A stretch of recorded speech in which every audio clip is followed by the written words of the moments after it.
Colours मराठीवरील बहुचर्चित big boss Marathi या reality शोमध्ये रत्नागिरीची कन्या तन्वी कोलते हिनं आपल्या दमदार कामगिरीनं सर्वांचं लक्ष वेधून घेतलं आहे। आता तिला विजेतेपदापर्यंत पोहोचवण्यासाठी संपूर्ण जिल्ह्यातून पाठिंबा मिळत आहे।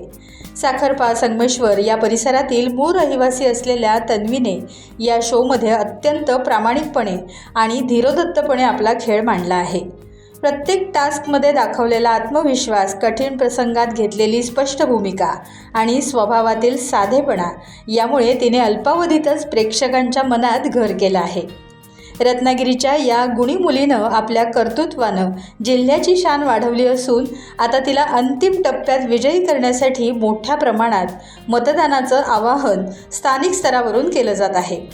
रत्नागिरीच्या मातीतील एक कलाकार इतक्या मोठ्या व्यासपीठावर आपल्या कौशल्यानं ठसा उमटवत असताना तिला सर्व रत्नागिरीकरांनी आणि कोकणवासियांनी जास्तीत जास्त मतदान करून साथ द्यावी अशी विनंती कोकणातील विविध स्तरातील चाहत्यांकडून करण्यात येत आहे। तन्वीला मिळणाऱ्या या उदंड प्रतिसादामुळे ती बिग बॉसच्या घरची विजेती ठरेल असा विश्वास आता व्यक्त केला जात आहे।